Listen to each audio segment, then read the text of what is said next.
first episode of the Canadian Studies from Brno, brought to you by the Canadian Studies Center at the Department of English and American Studies at Masaryk University in Brno. I'm your host, Dr. Denisa Krásná, and this podcast is here to explore Canada from different angles. Its culture, history, politics, and how it connects to the world, especially here in Central Europe. And who better to start with than the person who founded our very own Canadian Studies Center, Don Sparling, the Canadian who has been sharing his love for Canada with Czech students for decades. Don, welcome. Thanks very much. You've been called the Canadian who put Canada on the map in Brno. When you first came here, did you ever imagine you'd be sitting here decades later as the godfather of Canadian studies in the region? Well, certainly not. And it would have been impossible because Canadian studies as a discipline really only began in the late 1970s, 1980s. So back when I came to this country in 1969, practically speaking, Canadian studies didn't exist yet. Well, take us back to the early 1990s when the Canadian Studies Center was started. How did the Canadian Studies Center or Canadian studies in general begin here in Brno? Well, they began in 1985. I was then teaching in the Department of English and American Studies. My field was American literature. And I decided that it would be interesting to perhaps give a course on something Canadian. And so I simply went to the head of the department, said, what should I do? And he said, give me a title and you can teach it next semester. So I started teaching in 1985. And each semester I taught a different course. So by 1990, after the collapse of communism, I had taught 4 or 5 courses. And in 1990s, the Canadian Embassy in Prague was very interested in promoting Canadian studies. So they gave $10,000 to Komenský University in Bratislava, $10,000 to Charles University in Prague, and that was to start Canadian studies. So it enabled the professors to go to Canada, meet people, collect material for courses, and buy a few books. And I said to them, well, we've already gone through that. We don't need to do that. And they said, well, we'll give you $10,000 for books. So we had $10,000 to blow on books. Fantastic. That's a lot of money. A lot of money, especially back then. But I said to myself, well, it's kind of strange that all of this money is coming for books. Their idea was that this library in Brno, this Canadian Studies Library in Brno, would be a kind of a research center, a regional research center. So I said, if that's the case, we actually should give ourselves a title. So we declared we were the Canadian Studies Center at Masaryk University in Brno. So that was in 1990? 1990. 1990. So this center now is celebrating quite a few years now. Right? 35 years. 35 years now. Yeah. So 40 years of Canadian studies, 35 years of the center. Okay, so if we can still go back to 1990s, can you explain what was the interest in Canada like back then? It was immense. I mean, the Czechoslovakia, the Czech Republic had strong historical links with Canada. Many of my students had relatives in Canada who went there in one of the many waves of political emigres, basically, 39, 48, 68, and so on. So they knew about Canada. And of course, they had all sorts of stereotypes about Canada. And whenever I offered a course in something Canadian, it was always heavily subscribed. Is there any funny stereotype that you can remember about Canada? Stereotypes. I mean, the universal stereotype about Canada is příroda, nature, the natural world in Canada. That there's this heavenly paradise in Canada where you can just walk in these wonderful forests and enjoy beautiful lakes and all the rest of it. They don't realize that, unfortunately, most of Canada is inaccessible.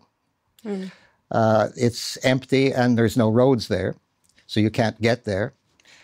They don't realize that when you do get there, especially at certain times of year, you're going to be eaten alive by black flies. Black flies bite, and you come out with like a ring of blood around your wrist and so on. Oh, yeah, I know. Black flies. Mosquitoes eat Czech mosquitoes are much milder than Canadian mosquitoes, interestingly enough. A lot of problems. And the main problem is that most of the countryside that's accessible from cities is private property. So it has fences around it, and it has no trespassing signs. And my wife always used to say, you know, I always feel claustrophobic in Canada. You can get in a car and drive in the countryside, but you can't get out and walk in the countryside. So I think that's the most unfortunate stereotype about Canada. What they're used to is picture postcard views of the Rocky Mountains and so on. And yes, they are there, you can see them, but that's not most of Canada. Yeah, I see what your wife means. Yeah. Okay, so let's go back to the center. You already explained that the center was started by accident, essentially, because you got this grant. So what were some big milestones for the center after you founded it? Well, I suppose the first milestone was getting a Francophone colleague. You cannot be a Canadian Studies Center unless you're going to work in English and French.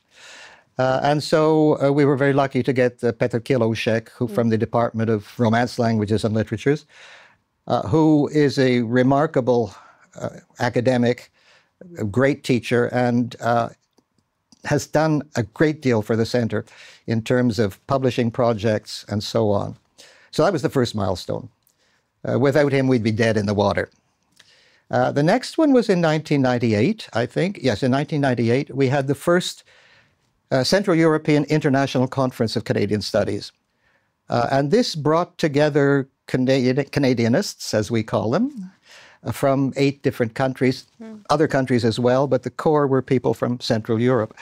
And this was the first time they had had a chance to get to know each other, to make links, contacts, talk about projects, and so on. And that, of course, ultimately led to the creation of the Central European Association for Canadian Studies. So that was second big milestone, I guess. Then there were several publishing projects, most of them led by Petr Kiloušek in 2005, 6, 7, 8. And we published in English, French, and even Czech. Then I suppose the next milestone was when we moved towards North American studies. We got a big grant from the European Union to create 40 new courses, but they were interesting because they were interdisciplinary. They included all of North America, that is to say Canada, Anglophone and Francophone, the United States, and Mexico. And that led then to the introduction of an MA in North American Cultural Studies. And it really was North American studies. Most North American studies programs in Europe are basically American studies, kind of with a fig leaf of something maybe Mexican or something Canadian, but they're not really North American. And some of the courses were involving more than one country. So it's a very good move. Then I guess the next landmark was in 2017. This was the 150th anniversary of the creation of Canada. So we had a big international conference, which we entitled The Americas in Canada, L'Amérique du Canada. And when I gave this title to our ambassador in Prague, she freaked out because she said, you know, we Canadian diplomats spend most of our time, or a lot of our time, convincing people we're not Americans. But Canada is a North American nation. It's not a European nation, right? So it was a very exciting and, in some ways, groundbreaking conference. I suppose those were the main landmarks over the years. Quite a few. And now we have a new milestone, right? The center has been recently revitalized. What do you hope for this new chapter? Well, my hope is it will enable us to reach out better to Canadianists elsewhere, not just in Central Europe, but in the rest of Europe and elsewhere. Among other things, we're going to have an annual lecture, or perhaps 2. We may have one in French, one in English. We haven't decided yet. And we'll bring in distinguished academics to give this lecture, perhaps come teach an intensive course, and so on. This reminds me, by the way, that there was one other big milestone, and that was the creation of a summer school in 2019. 19, yeah. Called 5 years now. 5 years now. 6. I think we had the 6th one. Yeah, and it's an online summer school, and it's been very, very successful. And that involves professors from other countries, from Canada and so on, other Czech professors. So hopefully we'll be able to do more things like this, I think. Yeah, the Comprehending Canada course has been very successful, and we've had more and more international students from all around the world. So yeah, hopefully we'll be able to build on that and have also multiple experts teach that course in the years to come. I think that certainly filled a niche. There are summer courses and live summer courses where, unfortunately, you have to pay a lot of money. And you have to put people up and accommodation and all this. And those are great, obviously. But that is something, or these are things that are not accessible to most students. So I think the online course, summer school, is excellent. It happened by accident because it was COVID time when we started it. But at first, the idea was also not to have it simply online, but, you know, in person. But now we kind of see the advantages in having it online, so we'll continue doing that. As I said, the creation of the Canadian Studies Centre happened by accident as well. So you're right. It's an old tradition. It's a tradition here in Brno. Okay. All right, so that's the story of the centre itself. But Canadian Studies in the Czech Republic has grown far beyond Brno, and not just Czech Republic, but as you mentioned, Central Europe. First, Czech Republic. Canadian Studies has quite a strong presence here in this country, but in Slovakia too. What makes this region special in terms of studying Canada? Well, there are strong personal ties or historical ties in terms of emigration. So I think that that's one aspect of Canada that appeals to a lot of students, that they know it from family stories, they know it from historical events and so on. I'm not sure that there's any other special reason that differentiates Canada from other parts of the world in terms of interest in Canadian studies. You mentioned the nature, maybe. Czechs are such lovers of hiking. Well, yes, I mean, Czechs are obsessed by the countryside. Camping, and mushrooming. Mushrooming. Yep. Czechs are obsessed by the countryside, by, quote, nature, unquote. But again, the Czechs are obsessed by mushrooming. Well, nobody mushrooms in Canada except Czechs and Ukrainians. And First Nations. And First Nations, yes. But that means there's lots of mushrooms there for them to get. Sure, that's also true. Another obsession of But Czechs. I'm not quite sure that attracts people to Canadian studies as such. No, I think, obviously, one of the things that has increased interest in Canadian studies in the last 30 years is the increasing presence of Canadian writers, artists of all kinds in the country. Margaret Atwood has been here several times and is well known. Thompson Highway, the First Nations dramatist, has been here with his cabaret show. Leonard Cohen had two of his most successful visits in his big final tours here. Neil Young. And I think there's an awareness of the kind of richness of Canadian culture that was not here before. And I think that people find that very attractive as well. For sure. Okay, let's talk about CX now, the Central European Association for Canadian Studies. Why was creating this network important? Well, as I said, the first impulse came with this conference here in 1998. And we realized that none of our countries were very big.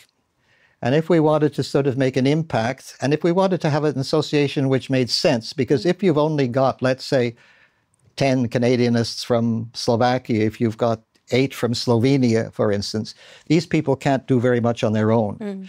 You compare us with the Association for Canadian Studies in the German-speaking countries, like 600 members, the United Kingdom, France, and so on. So we realized that if we wanted to have some impact and be able to present a kind of serious partner to Canadianists in these other countries, we had to come together. Of course, there were historical links, but oddly enough, the historical links don't really play any role. Several of the countries were in former communist countries, all of them, in fact. But they were not close within the former Soviet bloc. They did share one past, though. I'll just mention the countries so people know what we're talking about. There's us, there's Slovakia, there's Hungary, there's Romania, there's Bulgaria, there's Slovenia, Croatia, Serbia, and now Montenegro. So 9 countries altogether.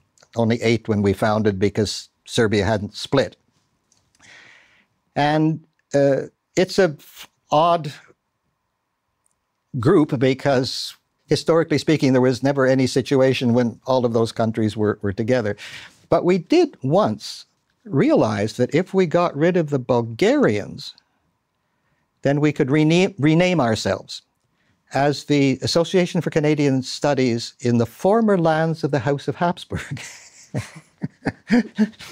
And one of our Austrian colleagues was present when we were talking about this in fun, and he said, if you do that, we'll get out of the Association for Canadian Studies in the German-speaking countries, the mother country, as it were, right? No. So there's no historical justification for this. I think it's more that we had historical experience under communism. We entered into Canadian studies later than most of the Western European countries. Sure.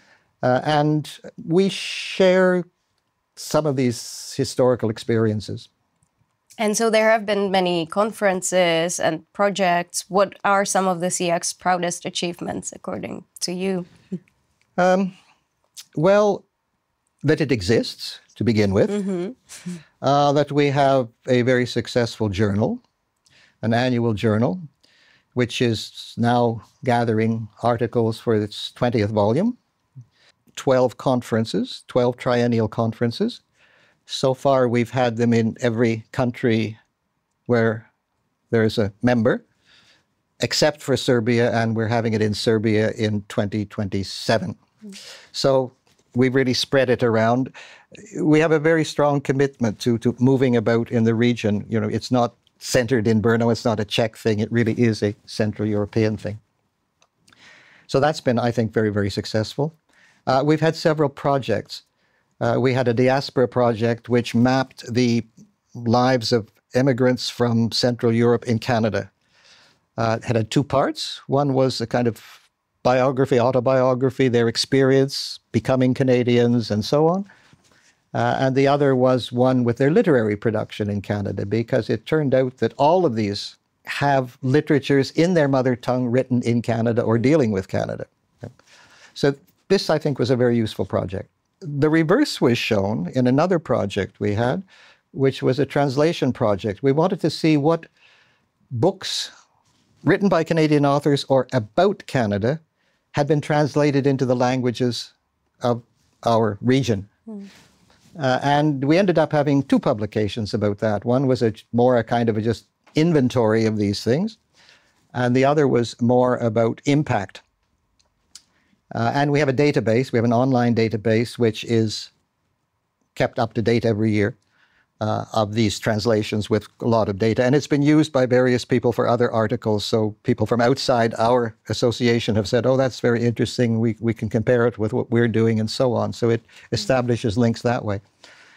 So that was a lot of fun. I mean, what's quite interesting is, from a purely Czech point of view, is by far the largest number of translations from Canada or by Canadian or authors writing about Canada are into Czech. Wow, that's very interesting. It is very, and it goes back to the 19th century. Oh, amazing. Yeah, yeah. Quite a few achievements then, and many projects. Yeah. Do you see a new generation of Canadianists emerging here as well? They are. I would rather say they're re-emerging, because for the first 40 years of Canadian studies, the Canadian government supported Canadian studies very generously. Then it was 2012, they cut all support. And that had a profound effect on younger Canadianists or potential Canadianists, because, among other things, the financial support enabled people to go to Canada to do research and so on. And there used to be, in Europe, for instance, there used to be an annual graduate student seminar. So young Canadianists, doctoral, even master's students could come together. That all went. And I think that kind of discouraged younger people from being interested in Canada as an academic path. However, we've seen now that obviously something was missing because a new group has arisen, the Emerging Scholars Group, which is not only here or Europe, it's throughout the world, in fact, in Canadian studies. So yes, this new generation. In French, they talk about la relève. You know, they've got one nice word to describe this new generation coming up. We have to say emerging scholars. That I think is a big hope for the future. Mm-hmm. Well, you've done so much to build this network. Thank you for all of your work. I want to talk a little bit more. You're one of our most brilliant products, right? Okay. Thank you. I want to step back a little and talk about you a little bit more right now, how you got here, and what drew you to Canadian studies in the first place. Well, I came here, I'm from Ottawa. I grew up in Ottawa. I studied at the University of Toronto. I studied at Oxford University. Visited here, this country, in 1968 before the Russian or the Soviet Warsaw Pact invasion. Was fascinated, met many interesting people. And I was planning to go on and become a lecteur at the university in Dijon in France.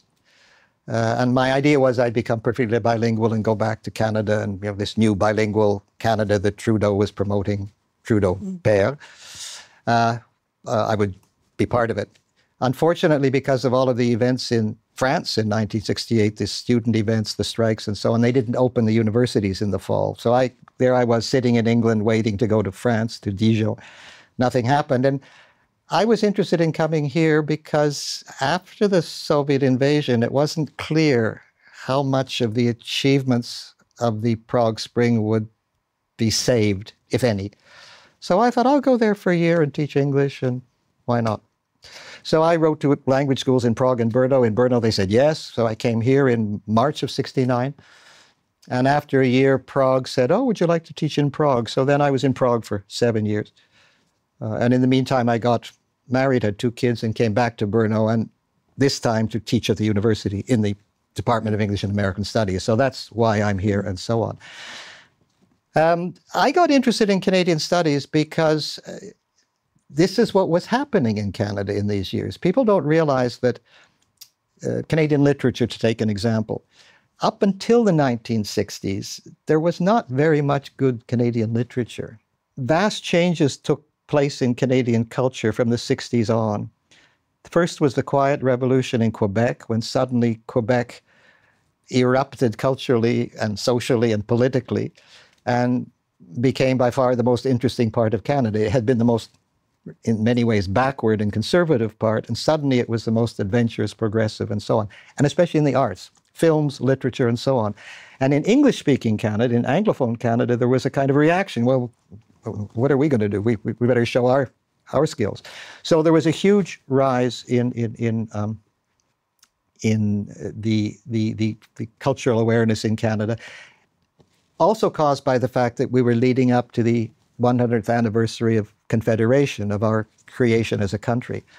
So when I was going back to Canada every second year, usually my family and I traveled back to Canada every second year in the 1970s and 80s, I could see that things were really bubbling, new books, new authors, and so on. So that's how I got involved in Canadian literature, and then more broadly in Canadian studies as such, which wasn't a problem for me because my secondary and sometimes even primary interest had been more history, culture than literature as such. And Canadian studies, by the way, is shaped by that. It's different from British cultural studies, which works out of sociology and class issues. American cultural studies, which works out of history. Canadian studies works out of the spoken word, basically.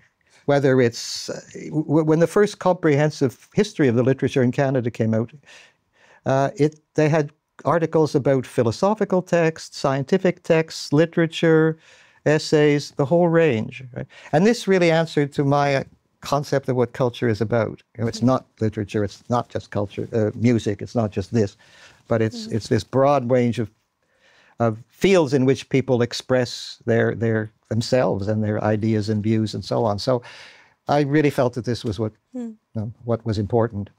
That's fascinating. And also you had a unique opportunity to study Canada as a Canadian, but from outside of Canada.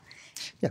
Yeah. Yeah, this was it. And I'd read about, some new writers there, and then I'd be back in Canada. I'd buy the books, come back, and so on. It also helped me because there was a kind of over-evaluation of a lot of writers, in particular in those 1960s and 70s. Everybody was a genius, right? Oh, a marvelous new novel by X, Y. And because I was here and I wasn't caught up in all of this publicity for them, I could actually make my own judgments about whether this was or was not a marvelous, wonderful reader. Sure. And a lot of those people who were widely hailed in the 70s and 80s have not disappeared exactly, but we realize they're good writers, but not great writers. So essentially you were a cultural bridge between Canada and the Czech Republic or Czechoslovakia back then, right? Yeah. What was it like for you being here under occupation and then in Czechoslovakia, then in Czech Republic as a Canadian? Well, curiously enough, I had no problems. I didn't get involved in any act of political stuff that might have brought me to the attention of the secret police. I did have lots of friends who were active.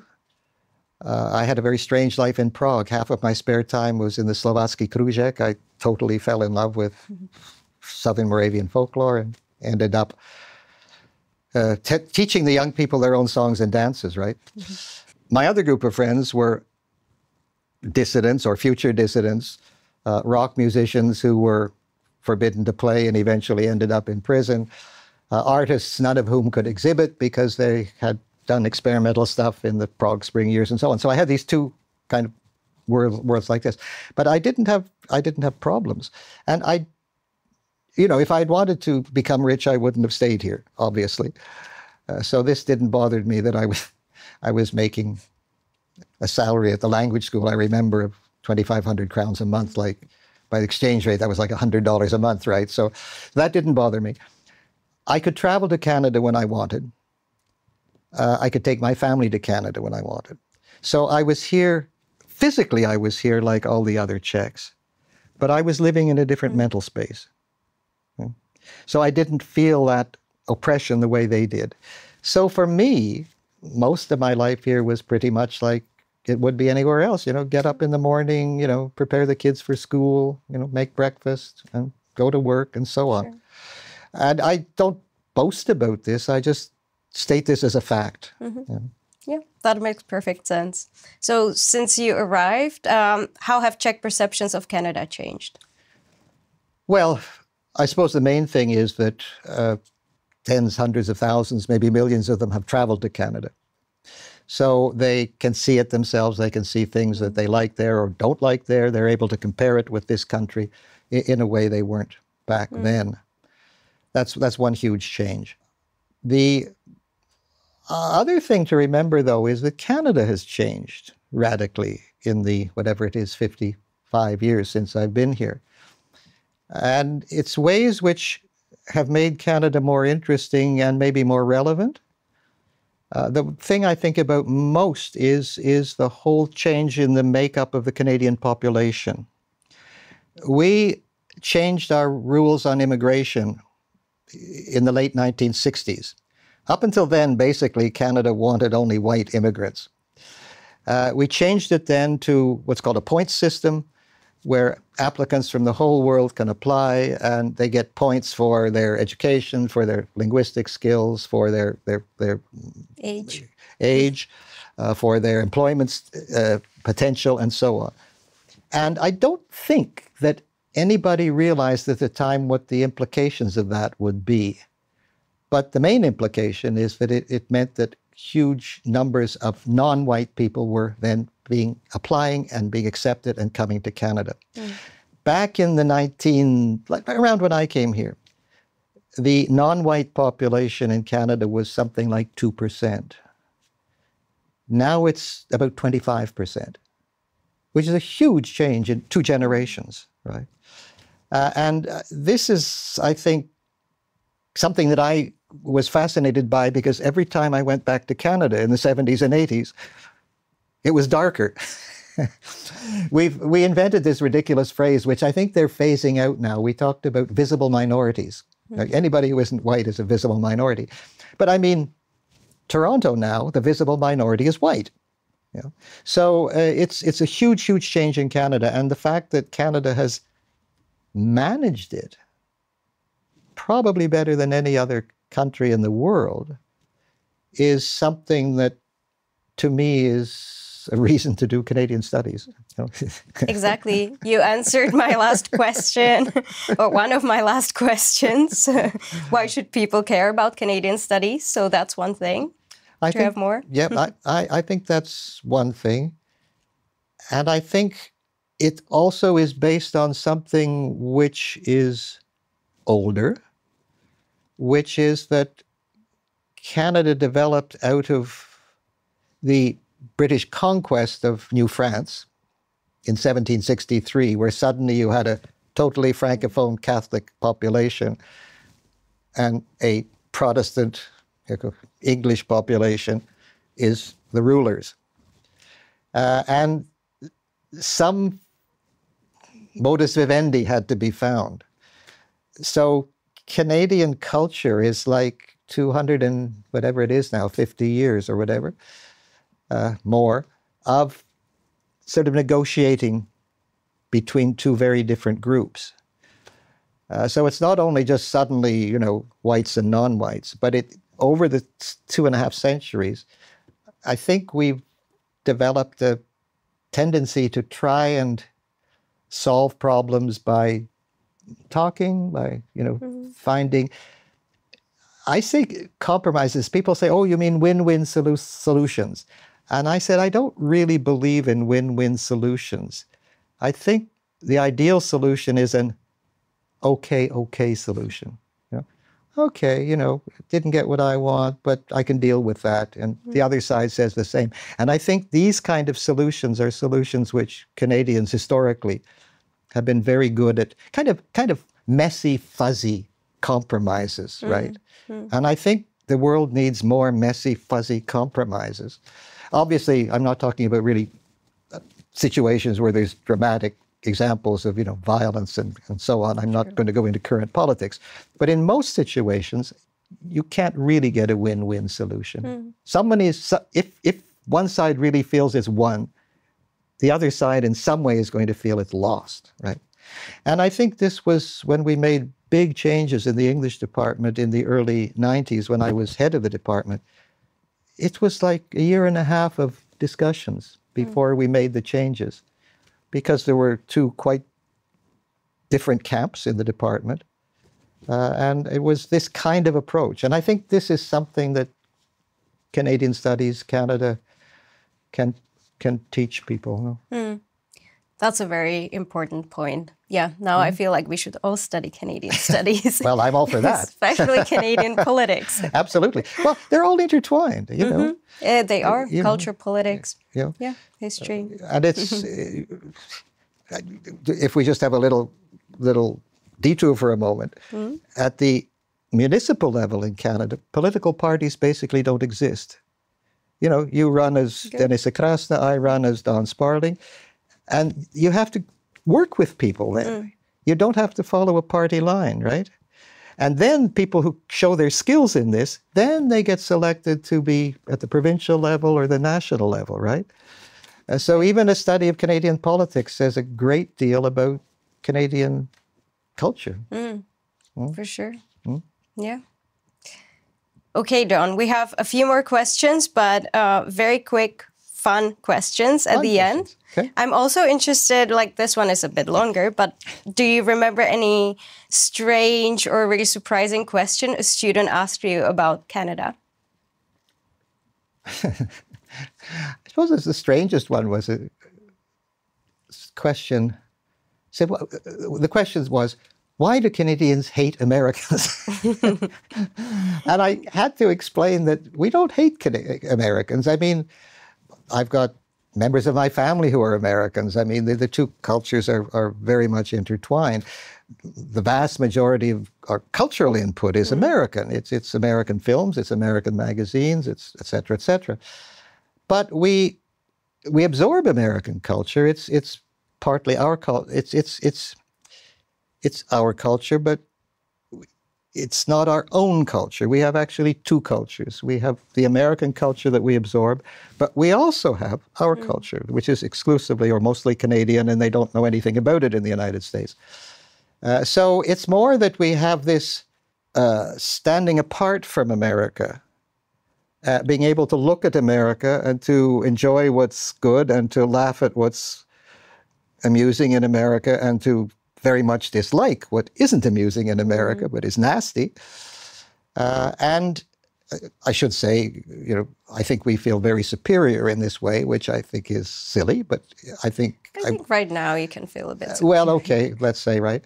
But we also, I think, admire a great deal of the kind of energy and go, go, go of America. So it's a very, very mixed, ambivalent thing. And, the United States is full of Canadians who made their career and their name in the United States. What's quite interesting is a lot of those people, though, actually come back to Canada when they retire. Not all of them, but a lot of them do. They still have these deep sense of being Canadian while being successful in American society. It's a complex relationship. We love to make fun of Americans.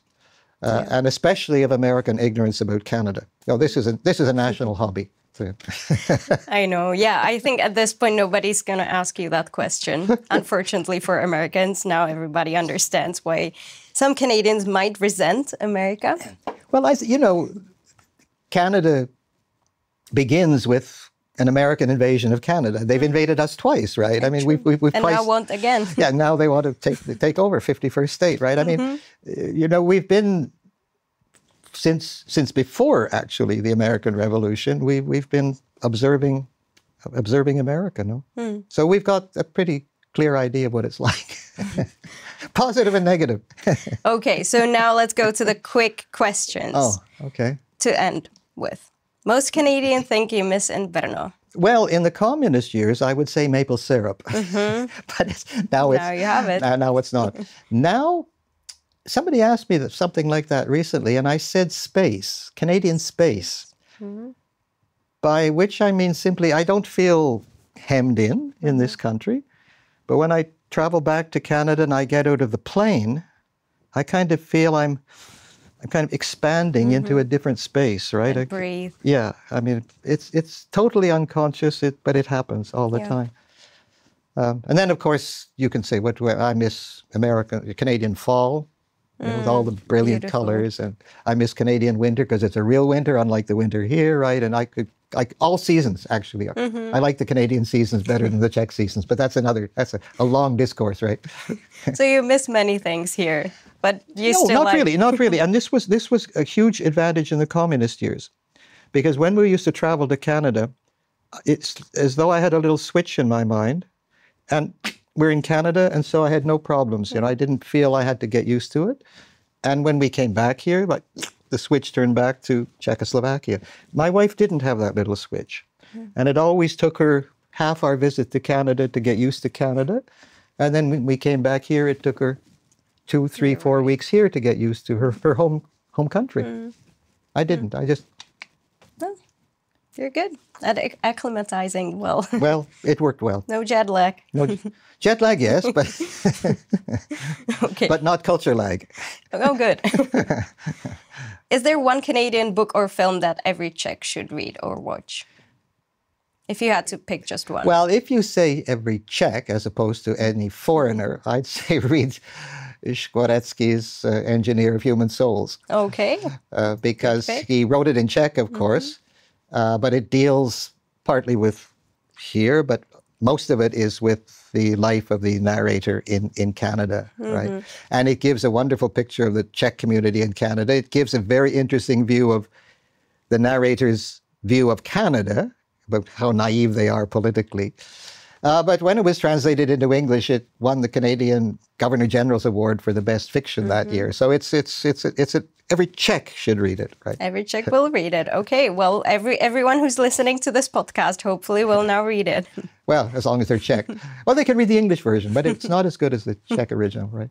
It's an impossible book to translate, but it's a brilliant translation, but it's not the original. Oh, good. Hockey or cricket? What's cricket? No. Only the national sport of your country. Not cricket. No, cricket, I mean, the only people That's lacrosse. That's lacrosse. The winter sport, before hockey. So hockey or lacrosse? Lacrosse, lacrosse in the 19th century was the summer sport in Canada, and hockey was the winter sport. Cricket, the only people who played cricket in Canada when I was growing up were rich kids going to private schools, right? So it was something totally alien. Now, of course, there's big cricket matches in Canada, but it's almost all, it's immigrants from the former empire. It's West Indians, Pakistanis, and so on. Canada is real Australians. Canada is the only part of the former British Empire that never accepted cricket. Don't know why. Can you think of any good Canadian word or expression to teach Czechs? Yeah, the best word is toque. Toque. Toque.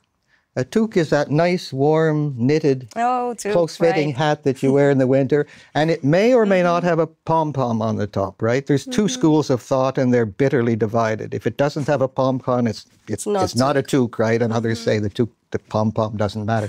Yeah, this is a sort of national winter cap in Canada. But it's a perfect Canadian word because it's used in English and French. It's spelled differently in English and French. In English, it's T-O-Q-U-E. In French, it's T-U-Q-U-E. And almost everybody in Canada, in English Canada, if you ask how it's spelled, say T-O-U-Q-U-E. It's just like a combination of the two. But dictionaries don't usually give that. They give toque, right? Maybe Urban Dictionary now has updated it. Maybe. But it's always pronounced toque. Who's your favorite Canadian singer or band? Well, I suppose Leonard Cohen. I mean, many people would say that, but I say it because, he's so improbable. I mean, he didn't really have a voice. He knew 6 guitar chords. His melodies are simple to the point sometimes of being monotonous. He's totally improbable, and yet he's one of the great singers of the second half of the 20th century, right? Great choice. Yeah. One place in Canada every Czech should visit.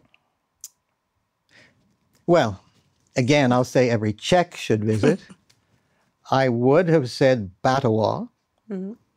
Batowa was the town that Thomas Baťa Jr.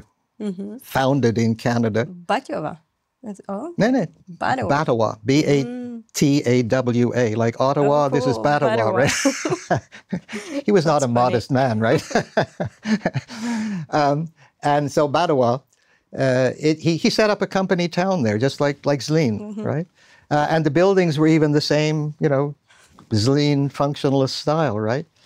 But that was like, he moved there just before the Second World War and brought people with him, and the whole town was Czech at one point. But then he moved to Toronto, and the headquarters were in Toronto, and now the headquarters are in Switzerland.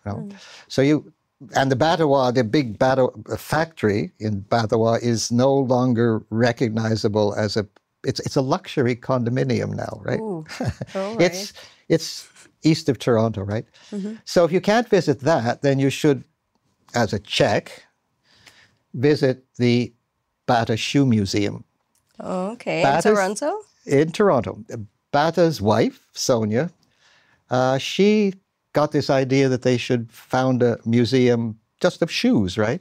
And several times I was in Toronto, and every time I was in Toronto, I was staying in a hotel just across the street, and I thought, this is really a shoe museum. And once I really had spare time, so I said, well, I'll go and look at it, right? Absolutely fascinating. The whole history of shoes, and they're shoes from Roman times, from Inca shoes from Peru, you know, in the pre-conquistador days and so on. I have a tie. I have a tie which is a pattern from an Inca sandal kind of thing, right? It's an absolutely fascinating place, and they become. I mean, they've developed new restoration methods and preservation methods, and they've investigated stuff, and they're really they're a wonderfully interesting museum. They're top flight research institute as well, right? Incredible. Amazing. I'll make sure to visit when I go next. Which will be in November. So, and my last question: what do you like most about Brno? Because you're known as a lover of the city. You really love it, so, and know more about it than anybody else here. Okay, I love it because it doesn't take itself too seriously, which I think is very important. And I think this kind of self-irony is something that's also very Canadian. I mean, Canadians, you know, every year in the center of Brno, the city puts out these deck chairs. There's a little cafe where you can get coffee and drinks, and they put out these deck chairs. And one year, the motto they had was, Na Brno dobre, you know, which translates, for those who don't have Czech, pretty good for Brno. Yeah. And that kind of, you know, it reminds me of a typical Canadian joke where people from different nationalities are around and they're talking about it's as American as apple pie. It's as French as l'amour, you know. I don't know, it's as Russian as vodka, I don't know. And they ask the Canadian, and he says, no, as Canadian as possible under the circumstances. I mean, you know, it's a kind of passive-aggressive thing, right? It's self-ironic, but it's also, you know, in fact, we really think we're pretty good, right? But we present ourselves with this. But there's this wit in Brno, these funny statues in Brno, you know? These, I know. You know, the horse and the Mozart statue and so on. There's a kind of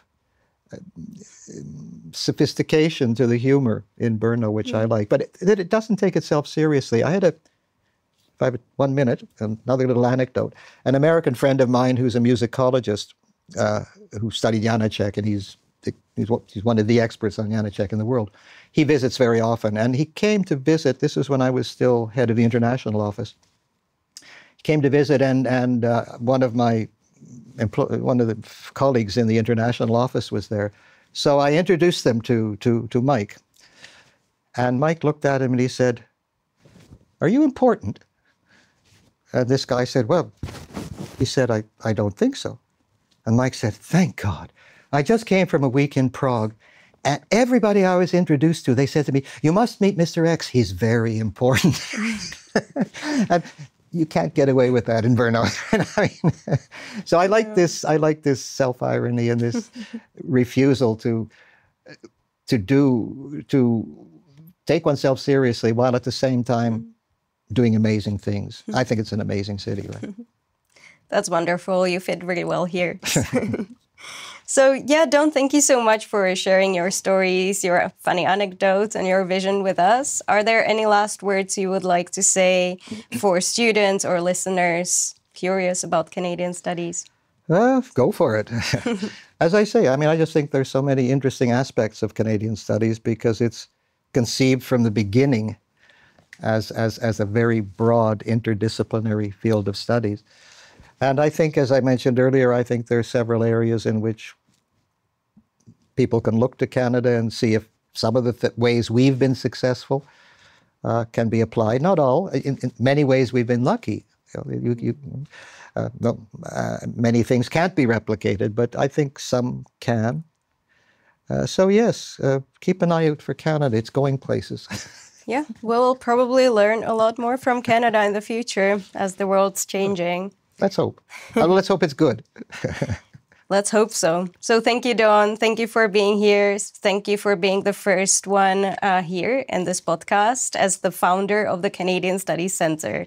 I cannot imagine anyone else being here with me right now. So thank you. Thanks for the opportunity. Right? And good luck with your future podcast, because I think we're going to have a very interesting program here at the Centre. Exactly. So yeah, thank you for listening to us. Stay tuned for upcoming episodes. And you mentioned the annual lecture. So our next guest will be from La Laguna, Spain. And I'm not going to name her here, but I think our Canadian studies listeners probably can guess who that's going to be. So we are looking forward to having her here. And yeah, if you know who it is, let us know. And yeah, thank you for following us and stay tuned for updates. We'll be in touch over email and on our website. So until then, ahoy. Bye-bye. Bye-bye.